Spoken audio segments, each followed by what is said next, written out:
Welcome to Flip Your Lid with Kim Honeycutt.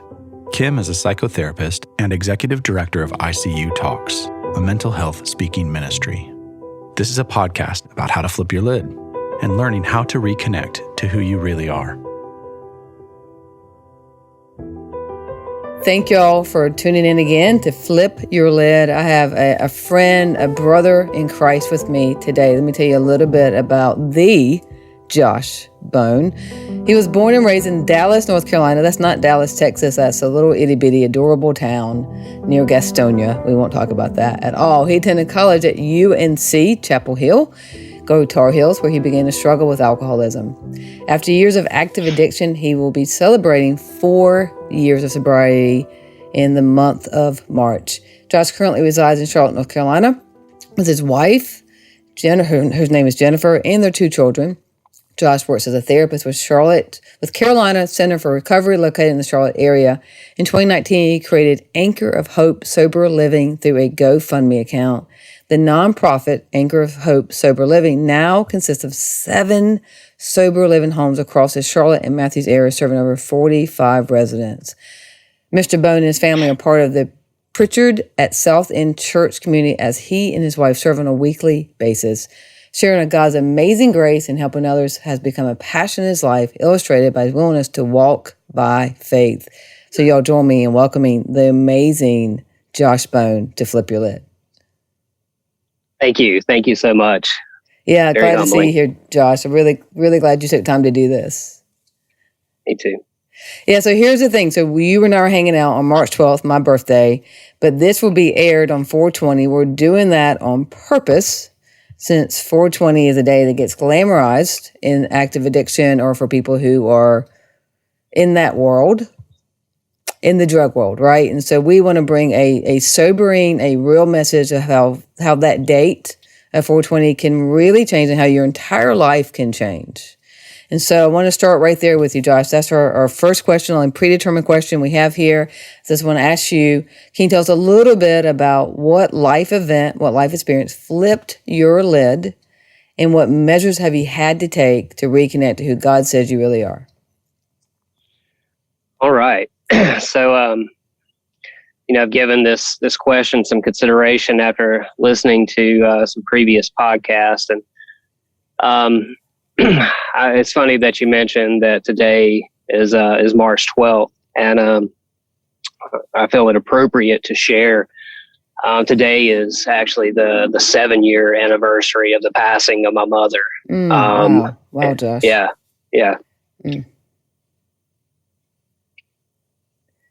And I spent some time, considering what event really transpired that flipped my lid. And, this day, 7 years ago, I was definitely in active addiction. And for an alcoholic that was already drinking on a daily basis, it was definitely an event that gave me a reason or an excuse to drink more.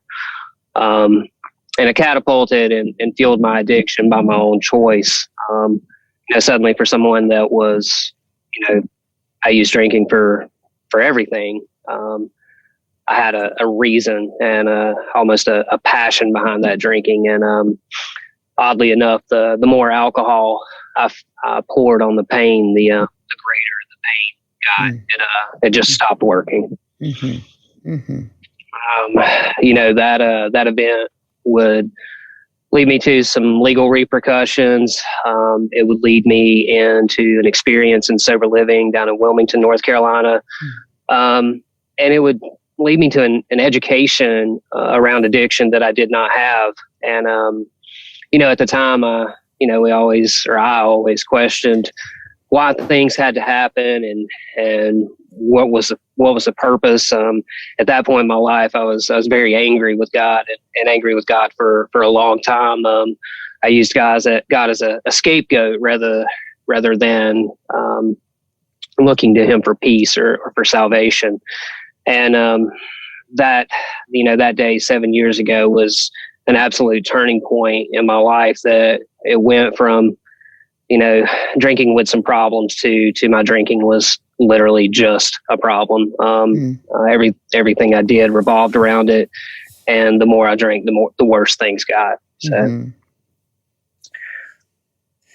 So thank you for that, Josh. So what do you think the difference is? Because, you and I can, through our own personal experiences, both in recovery, know like it's only a bottom because you somehow decide it's a bottom, right? Because there's just different levels. People have experienced the exact same thing you and I have, and they're still out there doing the deal, or they've passed because of this horrible disease. And so what was it for you? What's the shift? What turned the light on that all of a sudden that you stepped into a whole new life and had the willingness to step into a whole new life?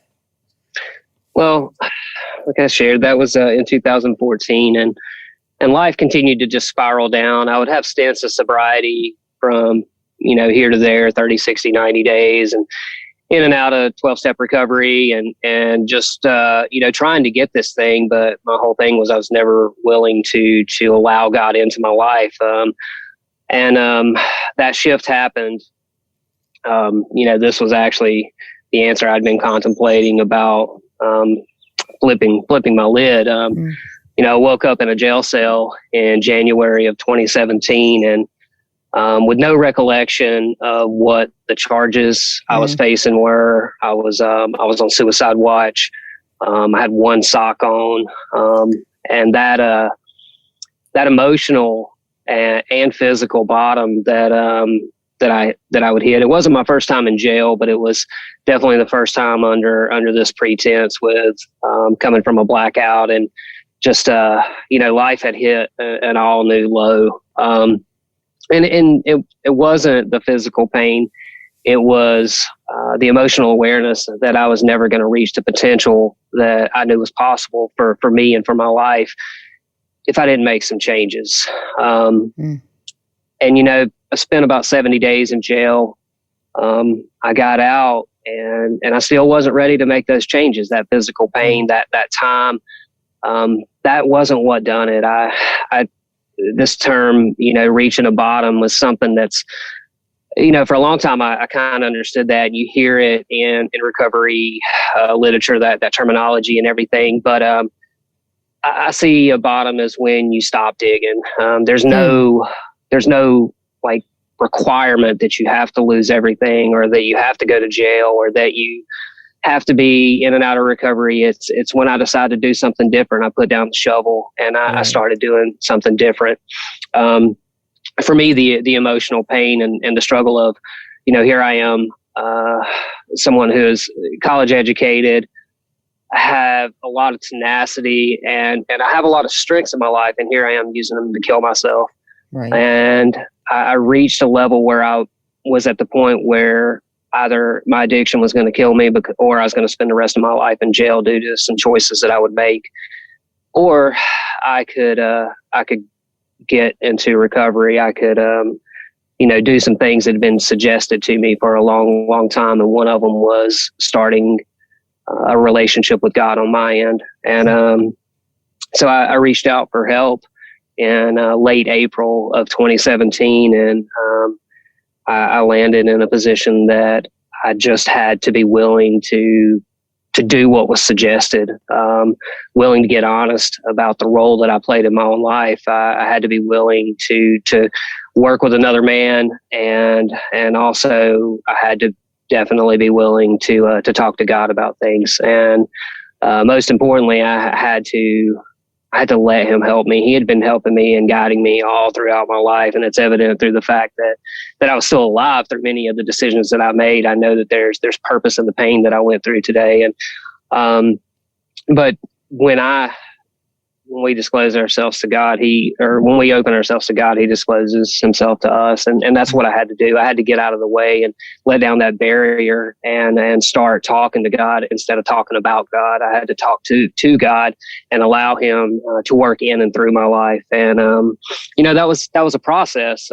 It wasn't something that happened overnight. That change was a process that I had to let God infiltrate my life and actually, I had to come to an understanding of all the things that I had been through, losing my mother, losing my grandfather, the legal repercussions, wandering around the streets, all the detox facilities, and just decisions that I had made. If I was willing to allow them to be purposeful in my life, then I knew that God would use those, and He absolutely has. Yeah, you said so many powerful things, within those statements. Like one, just the statement you threw out there about, the bottom is when we put the shovel down. And, we get so controlled by shame and blame and the power of rejection that we don't think we're worthy of putting that shovel down, and so just the idea of that, of you having some willingness to know for just a second that there was something more to life, and to, because really that's the crazy thing about self-destruction, that there's no self if we're destructing. So how do we ever have enough sense of self to stop destructing? Right? Absolutely. Yeah. The paradox in there is just tremendous. And it's just, what a miracle that you did that. It's interesting. I get to work with individuals new in recovery, and we literally today I was leading a group talking about resentments, and I had I'd spent so much time trying to get into recovery that I kind of let go of a lot of the resentments I had towards other people. But I hated myself so much. Yeah. I lied and cheated and told myself that I wasn't valuable. And if I told myself these things, that's how I treated myself. Mm-hmm. One of the questions I pose to people in early recovery is, would you ever treat anyone else the way that you've treated yourself? Right. And that answer is no. I would never treat another, even an active addiction, I would have never treated another person the way that I treated myself. I hated myself, and I punished myself through my actions over and over again for a long time. Yeah, and PTSD is the only anxiety disorder directly correlated to alcoholism, to drug addiction, and a simple definition of trauma is disconnection. And we know that addiction is also called disconnection, and that we're taught that connection, the we of the program, is the answer. And there's great truth in that.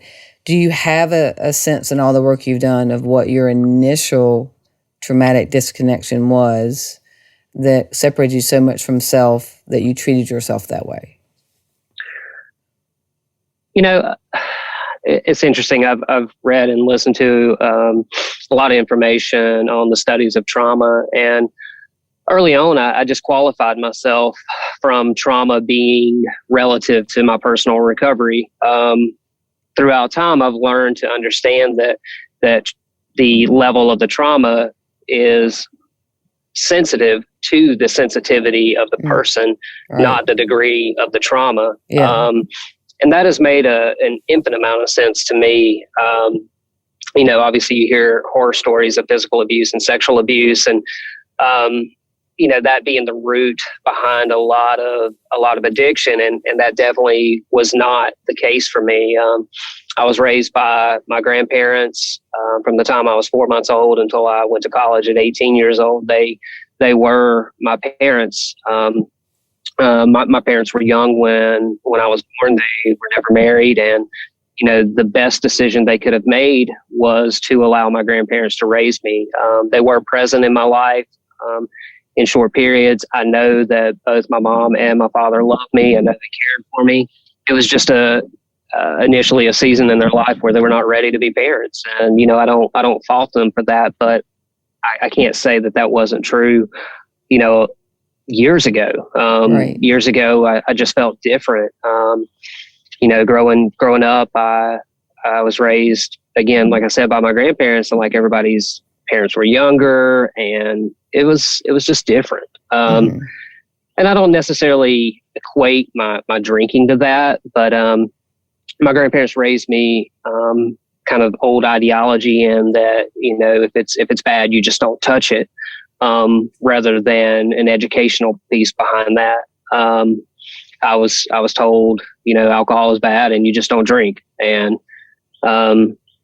knowing my family history a little bit now, I have an understanding of why that was said, but being curious and just being, I would say that there's something there. I was that disconnection of not understanding. I wanted to know. I like to know about everything. And when I was told that you just don't drink, that basically tells me that I need to find out why. So I did. But I guess the trauma piece there could simply be that my childhood looked a little bit different. There was never ever anything negative about it.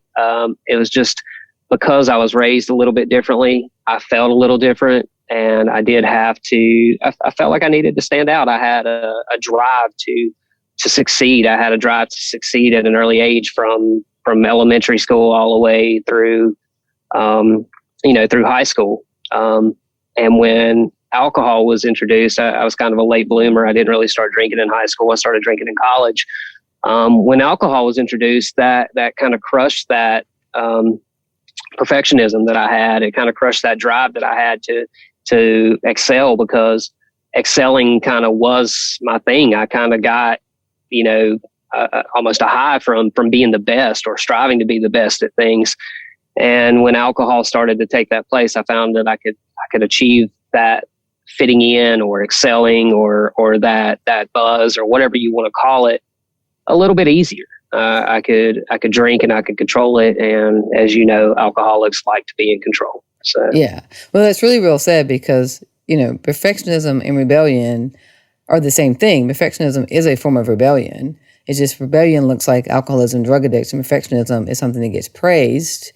And we tell the person to in high school to be on every club, every sport. We encourage them to make straight A's. We do all these things, which is actually encouraging a dependence on how someone else views you. And so it's the same thing. Like when someone's striving as hard as you did, it's just that how you feel is still on the outside. You're still waiting for something outside to tell you that you're okay on the inside. No different than what you did later through rebellion, through alcoholism. Right. Yeah, but the struggle with the idea of not being wanted by your own parents or feeling different or anything like that, like whether you call that, we call them little T's and big T's, as you know, little traumas, big traumas, the word trauma is still in there. And when we're separate from self, we don't do well. Yeah. It's interesting that, just this conversation is taking this turn. I share when I tell my story a lot is, like you said, I'm from a small town, about 3,500 people. Yeah. And, I knew everyone, and you ride around, you wave your hand out the window and everybody knows everybody. And I ended up in Chapel Hill with a freshman class larger than my hometown. And that connection was gone. And I missed that so much that I had to find a way to fit in. I had to find that sufficient substitute. And for a while it was alcohol, because alcohol allowed me to connect whoever was around me, as inhibitions lowered, as I didn't feel shy anymore. I could talk to anybody and I felt acceptance, whether it was real or artificial. I can't really know, but I know that that's what happened. So we drink for the effect produced. Right. Absolutely. So while you're at Chapel Hill, like from the get-go with your drinking, was there a sense that something was wrong? Was it pretty immediate that people started getting concerned, or was that a build-up for you? Well, I was very much a chameleon. I had constructed my life in a manner that, to the outside, it looked pretty good to everyone. My family was not very present. Chapel Hill and Dallas are about 2.5 hours away, and they didn't travel a whole lot. So I kind of painted the picture of what I wanted my life to look like. I was working. I was bartending at the time. That's a great job for an alcoholic. Very much. You make connection, you meet people, and drinking is kind of just a part of it. Right. But I painted this picture of my life looking really good and really successful. I was making money. I didn't send them my transcript or anything that had my grades on it, but life appeared to be good, and I was really good at making that look like that. Right. And they just didn't know the reality. They had no idea. I don't even necessarily even know that they knew I actually did drink. I was very good at leading that double life. And I painted this picture of who I I thought they wanted me to be, rather than letting them into who I was actually becoming and the actions that I was taking, behind closed doors. Right. And I thought I was good at it for a while. And I've come to realize that the only way I was good at it was from people that were distant from me. Those that were close to me were keenly aware of my alcoholism and the progression of it long before I was. Right. That's normally the case, isn't it? Yeah, absolutely. What were the first signs, just for our listeners who, are concerned about themselves or other people? And I know it looks different, but there are some certain markers and things that make us symptomatic. For me, I could tell the progression of my alcoholism in the fact that I scheduled my life around it. Not so much that everyone knew that, but I only went to bars that served my favorite beer. And rather than drinking for, the social contact, I just wanted the alcohol. I was always drinking before the party. I was usually the last one up. I didn't have to have a reason, but if we had a reason, then things were really going to be good. If it was a birthday party, or if there was an event or a basketball game or whatever it might be, then I had an excuse to drink a little more without being judged. Hiding your drinking. I never admitted to this, but I hid my drinking. I hid the amount that I would drink. Anytime I would go to get somebody else a drink, I had one before I brought our drinks back. Right. And those are the things that I knew that wasn't normal, but it was normal for me. And I justified it, and just with the silliness of my, I have a high tolerance, or, whatever lie I needed to tell myself so that my addiction was being fueled, rather than the sanity of a rational decision, or noticing that other people didn't have to have however many before we got to the bar. But I would definitely say the hiding and the lying and the rationalizing were huge indicators that my addiction and my alcoholism were definitely winning and growing. Yeah, no, I appreciate you saying that, because if I go on a college campus between Thursday and Sunday, majority of people, and probably not majority, but there's a percentage of people that are going to look alcoholic.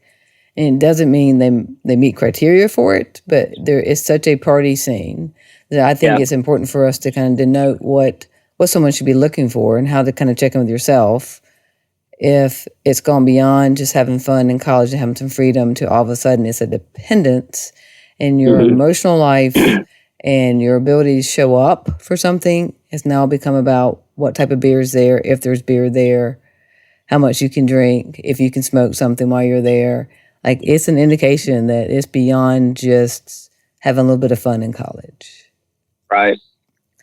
And that physical dependence starts to rear its head, if people are drinking first thing in the morning. If you keep alcohol where it's accessible 24/7, where it has to be, wherever you're going, crossing that line of drinking first thing in the morning was a huge indicator for me. And it was something for a while, I prided myself on as, I don't drink in the morning, so obviously I'm fine. Right.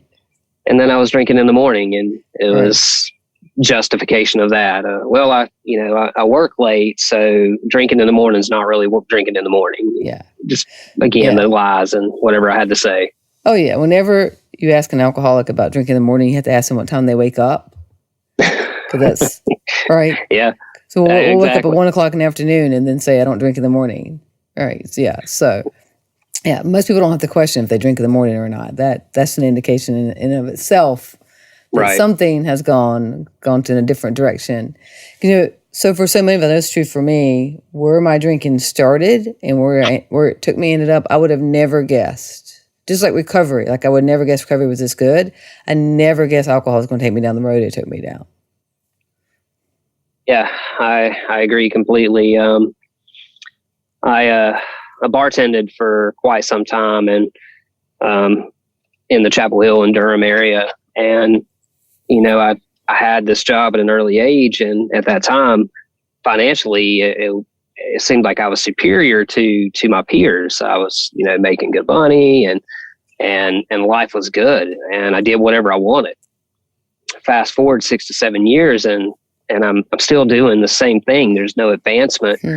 And for a perfectionist alcoholic that strives on titles and on being in control and on advancement and superiority, and I had all these complexes that were, rampant in my addiction. And here I am doing the same job, the monotony of it, and there was just no satisfaction. So the satisfaction only comes from drinking. So again, my drinking increases. And eventually you meet physical limitations to where you can't drink enough or I couldn't drink enough to produce the effect that I needed and still function. So I began to lose jobs, and I began to be sick, and I started just to start to face repercussions for my drinking. That the fun period had ended, and now there was consequences for the way that I was drinking, and I was not very happy about that at all. Yeah. Even before the consequences increased for you, there's a sense that there was already a loneliness. Oh yeah. That was there. And that alcohol covered that for a little while, and now it's exposing the loneliness near the end. Is that for you part of your personal hitting bottom? Absolutely. There was always the next thing. When I get this house, or when I get this vehicle, or when I'm in this position, or once, this relationship, and all of those things, whether they were materialistic or superficial, were fake. Relationships that had no depth and no weight to them, they were based around drinking, based around feelings that I didn't have when I was sober, because I was never sober. Yeah. Right. Yeah. And here I am trying to pour Jack Daniels in a hole in my soul, and this hole just is full of holes, and it's all just pouring out, and I can't fill it up fast enough to feel any gratification or any release or anything.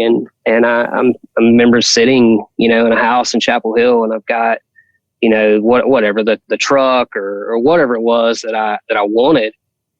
And I got it that day or the day before, and still feeling empty and still just not enough.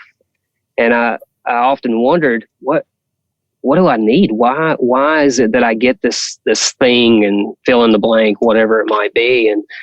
And no matter what it is, when I get whatever that thing or that situation, whenever that happens, I still feel empty. And, today I can look back and know that emptiness comes from my independence and self, me trying to fix self with self, kind of like you mentioned. And it came from a lack of a reliance on a higher power. It came from a lack of a reliance on God and His grace and His mercy.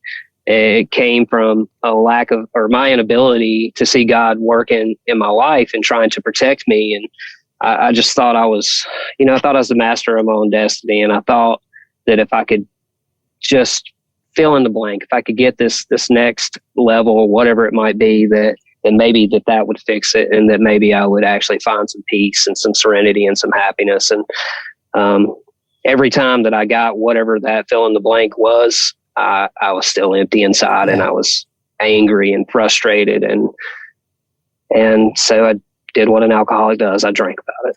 Yep. And then we drink more. Yep. That's exactly what we do. Tell me a little bit about the turning point. 'Cause I know you got sober 4 years ago this month of April, and then it goes from that to working in this field. Can you talk about how do you get from being the person that people probably didn't think would ever get sober to now being a catalyst for change? Right. Well, as I shared, I ended up in jail in January, and I got out, and I had no tools to guard my sobriety, so I drank for a couple more weeks. I reached out for help at the end of April in 2017, and an old friend from college who I actually used to bartend with, she came and picked me up from Dallas and took me to a few hospitals here in the Charlotte area. My health was pretty severe, so I ended up in a medical detox in the Charlotte area. And once I got out, I ended up crashing on her couch. I tried to get into several programs here in the Charlotte area. I didn't have a job. I didn't have insurance. I didn't have money.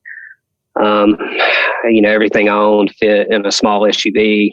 And so I just I did what I'd been told to do. I started to attend 12-step meetings, and I worked through that program and still continue to work through that program.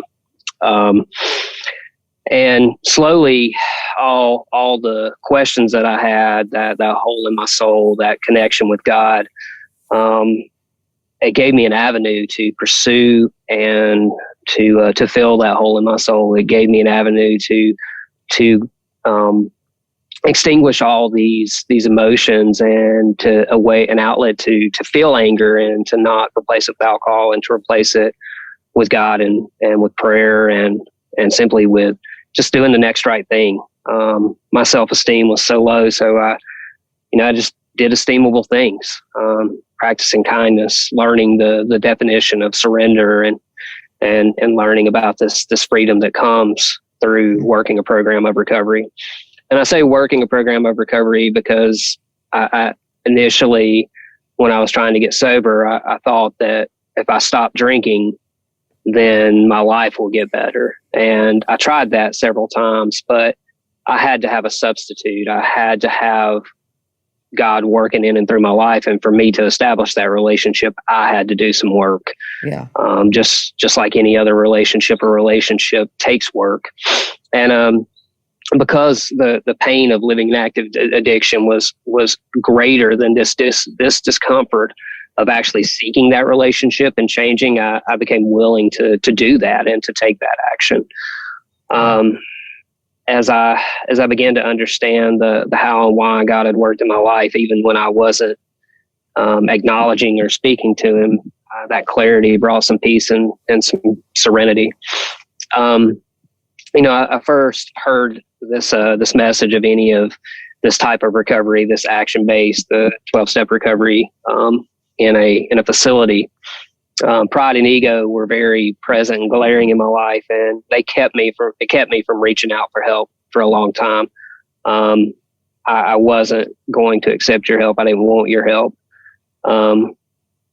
So I received help in an unlikely way. It was people being of service and coming into some of these detox facilities where I would attend. So as I worked through my sobriety, as I was getting sober, I wanted to find a way to give back. And I ran into a friend of a friend, and they were starting a treatment center here in the Charlotte Matthews area called Carolina Center for Recovery. And I simply asked them if I could show up and volunteer. And they were about 20 something days, maybe 30 days into operations, and they needed some help. So they said, sure, come on in. Yeah. I started showing up, and I've never left. I've been with them for nearly 3 years now as they're growing as a company. And that idea of service has just been instrumental in my life. And with that, I took the next step, as you read in the bio there. In 2019, I felt led and compelled to give back on a greater level. And I didn't have a very big understanding of what that was going to look like. As I said, I didn't have insurance, and I never got to attend like a true 30, 45 day treatment program or anything like that.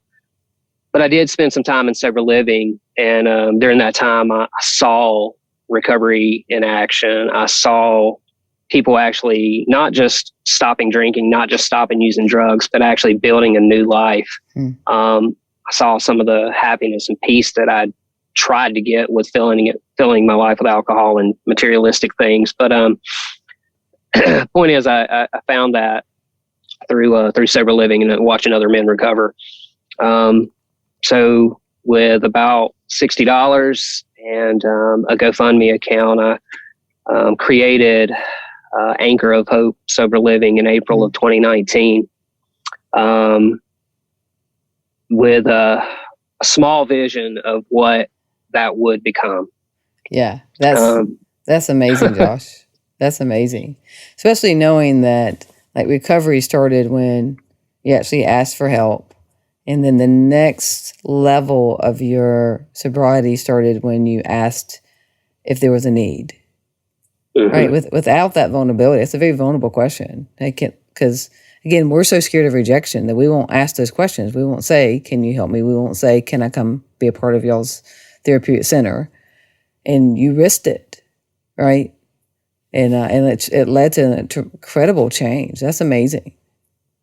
Well, I can't take too much credit there. I didn't put a whole lot of thought into it. So I didn't think about that part. That if you thought about rejection, it, you would have messed it up. Right. That fear would have paralyzed me. And that's one of the statements I share a lot is we're either paralyzed in fear and we sit still and we don't reap the blessings that God has for us, or we simply walk by faith and let His grace do the rest. I know that there will be a time that I'll fall short, but I know that His grace is sufficient.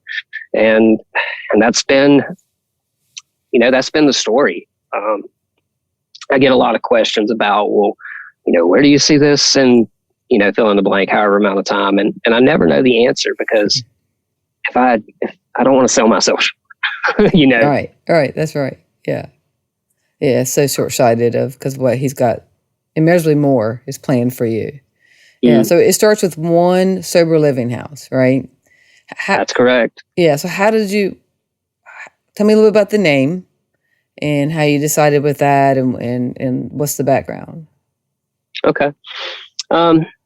When I was in sober living in 2015, I found this anchor here around my neck at an uptown event in Gastonia, actually. And it was something that just stuck out to me and it was special to me. And I've since done some research on the history of the anchor, and the anchor was a representation of the cross when the cross could not be worn. And wow.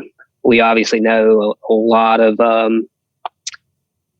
there's a lot of anonymity in addiction and in recovery. A lot of people cannot share as vulnerably and transparent as I feel that I can, or that I take the liberty to anyway. Right. And I found that was a symbol of hope. There's scripture that most are familiar with, hope is an anchor to my soul. And I had this idea rolling around in my head, and I didn't share it with anybody because it kind of sounded crazy, in Christmas of 2018, my now wife bought me a journal, and the journal was from the Billy Graham Library, and it had an anchor on the front of it, and it had hope across. And that's powerful. Yeah, I get emotional there. Yeah, no, that's worthy of emotion, isn't it? Yeah, yeah. She had no idea. She had no idea. I hadn't told her the name of this that I had in my head. I hadn't told her any of these ideas.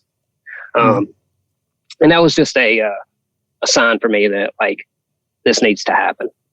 I ended up meeting with a guy who had reached out to me. He was trying to start a home here in the Charlotte area. And I spent a couple hours with him just sharing my ideas and my knowledge from living in homes, over the course of 10 years. And it dawned on me, I'm like, I have the knowledge to do this. I don't have the finances, but I have the knowledge, and it's honestly just based on experience. So I can't mess it up too much. So that's where things started. I taken action. walking by faith. I found that scripture, walk by faith, not by sight, in 2 Corinthians 5:7. I found that in jail. I'd never heard that before. As much time as in my early years I'd spent in the church, I didn't know it. And it's become I don't know, our I don't want to say slogan, but it's definitely words that I live by. We'll say that. Yeah. I registered a Facebook page and an Instagram account, and I launched a GoFundMe on April 1st of 2019. And Anchor of Hope Sober Living was created. Yeah, that is just tremendous. Again, it's that, it's hard to explain this, but there's something I got taught in early sobriety that I was to show up and get out of the way. And it's so paradoxical. But I had to learn that myself mattered and what God had planned for me mattered. So that self had to show up, and I had to get all the things out of the way, all the fear, all the things that would paralyze me, all the things that would tell me that I'm somebody that I'm not. All right. And so I just so hear your story being about that you showed up and you got out of the way. And amazing things have happened. What a ripple effect, how many people have been helped. And especially just thinking about 7 homes now. And I think you have a home for women now. Is that correct? I do. Yeah. I do. We opened a women's home in August of last year, and looking to find another one. I had no idea. I knew there was a need in the Charlotte area for quality sober living, quality affordable sober living, but I had no idea the door that this would open. I opened that first home in June of 2019. So in less than 2 months, we raised $10,000, $12,000, which was sufficient enough to get things going. Had a lot of help there. A friend donated and filed all the paperwork to register Anchor as a nonprofit. And I can't even count how many people just showed up, but the faith-based community, the recovery community, and people that I have never met showed up, and things happened. Excuse me. As we've gone along, I rent all of my homes. I don't have the capital to purchase any homes, but I've found other people in the recovery community that are willing to either rent a home to me, or I've actually had someone recently, this House 7, a friend in the recovery community bought a house specifically just to rent to me. Wow. Yeah. So somebody took the time, took their investment, their equity, their financial life, and invested in a home so that you could help more people. Right. Yeah. That's amazing. That's great faith in the Lord and in you and what you're doing. Like that's beautiful. It is. It's when I talk about it in these terms, a lot of the stuff that has happened, I don't spend a lot of time talking about it or thinking about it. I just kind of do it, because if you're looking at the business plan of it, it doesn't make a whole lot of sense, but I can't spend too much time thinking about that. I have to know that this has worked so far. And if God's brought me this far, then why would he just leave me here? And I know that that's not going to be true. So, it's very apparent, just the need for that connection. I have calls almost on a daily basis, and I have a wait list for both my men's and my women's homes with every bed full pretty much at all times right now. Yeah. And it just tells me that I need to keep doing what I'm doing and need to work harder. Yeah. And to know, like, the part of this is taking care of yourself, right? Like there's a higher responsibility, right? This is the highest calling for you. This is right. This is the higher calling of you, because really, and I speak this from experience too, the more the Lord gave me in sobriety, the more I had to do, the more I had to do more therapy and press into me, because if I neglect myself in an effort to help other people, then I'll end up right back where I started, but worse. Self-care is something that I struggle with. I practice self-care through being of service to others. And, not only has God blessed me in the recovery field, but the friend who picked me up in late April of 2017, and I spent time on her couch, and now she's my wife. And she was a friend from my past, and life happened for her, and we reconnected. We now have a 2-year-old daughter. I'm a bonus dad to a wonderful 10-year-old. We went out to dinner last night. And she's just my wife. She's just a constant reminder of I can't lose myself too much in everything, even though left to my own devices, I know that I would. I know that God placed her in my life for a reason, because she gives me that balance. And I don't mean balance in they're equal. I mean that she reminds me that I'm also a husband and a father, and that those are duties that I cannot take lightly, because they're gifts as well. So is the emotion when you're talking about her and being a dad to two and being a husband, is the emotion of that, is it because of where you ended up in addiction, you never thought this was possible? Yeah. I look back, and for years, like I mentioned, I lied to myself for a long time, but I would say that I didn't want children. I would joke that I was never going to get married. And I joked and said those things because I didn't think that they were possible. Right. And if I lied to myself enough and said that I didn't want them and I didn't think they were possible, then maybe I wouldn't feel so disappointed if they didn't happen. Sure. Fast forward into my mid-30s, and I'd realized that I did want those things, and I kind of faced a reality and was willing to say that. I wasn't willing or ready to put in the work to receive those gifts. Yeah. And when my action to change and to build a life in sobriety coincided with the love of another person, then the things that I wanted in life happened when I got out of the way, much like you said. Mm-hmm. Yeah, I just think that's so beautiful that you were able to step in and know that you're worthy because God said so of all of that.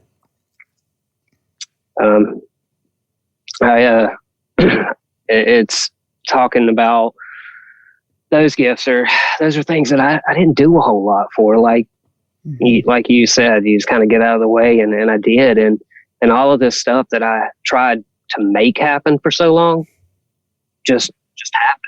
And I didn't have to be the director, and I didn't have to orchestrate and fix and arrange. I just had to do the next right thing. I just had to not pick up a drink.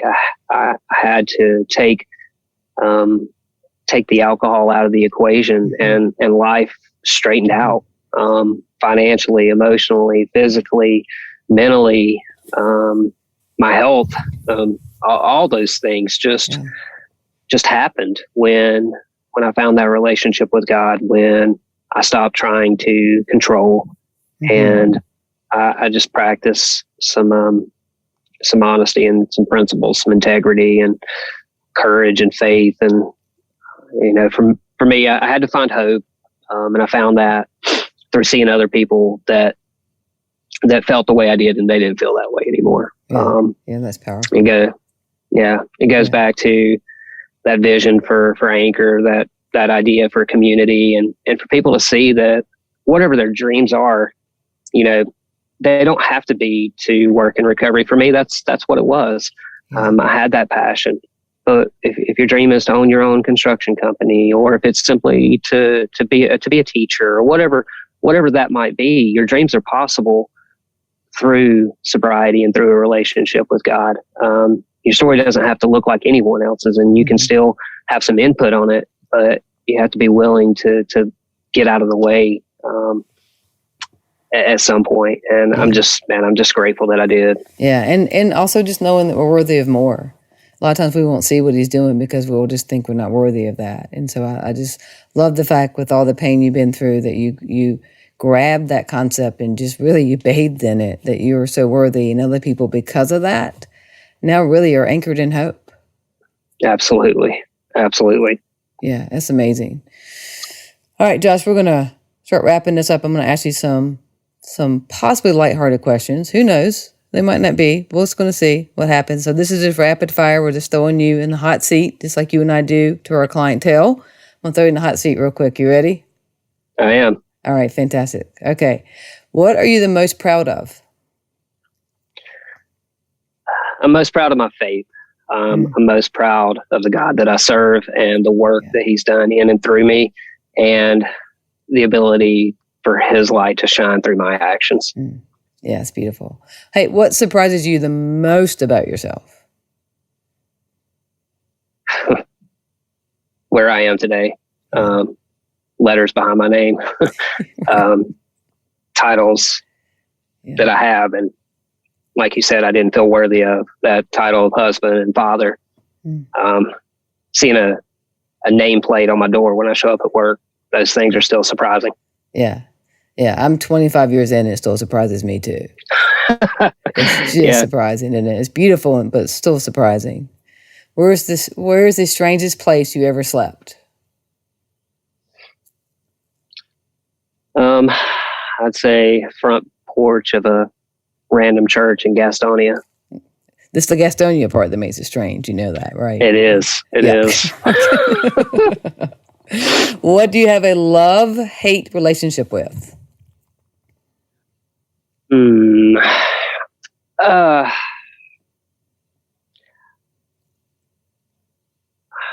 That's a tough one. I would say my perfectionism. I love for things to go perfectly and everything to just be as planned, and you know, everybody hit their cues and everything to go great. But I hate the fact that when they don't, I still, 4 years in, still have a difficulty letting go of the emotions associated with that dissatisfaction. So right. I love the fact that I'm slightly OCD and a perfectionist, but sometimes I wish I could just let it go. Yeah, absolutely. Absolutely. Okay, last question for you. If you had to give yourself a new name, what would it be?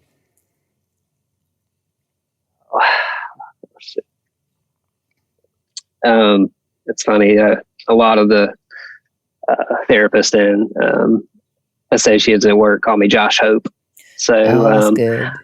I find that is very comforting.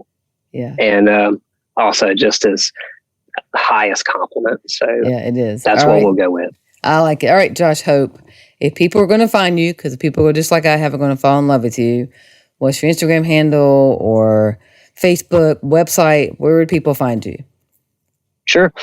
On Instagram, you can find me at jrbone23. That's JRBONE23.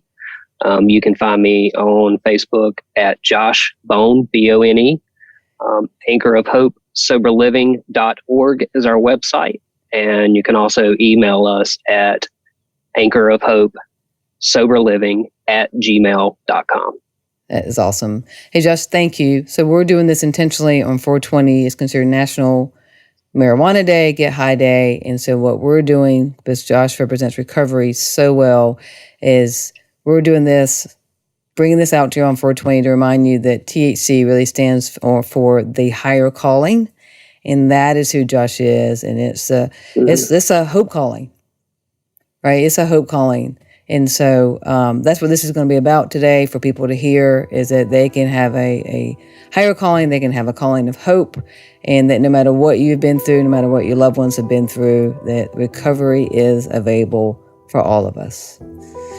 So Josh, thank you for your time. And to our listeners, I know you heard something today that flipped your lid, and we're also praying you heard something to help you reconnect to who you really are. Take care of yourselves. Thank you for listening to Flip Your Lid with Kim Honeycutt. Please subscribe, rate, and share. You can find Kim on Facebook or Instagram at KB Honeycutt. To get an autographed copy of Kim's book, visit butyourmotherlovesyou.com. Remember, no matter what, treat yourself well today.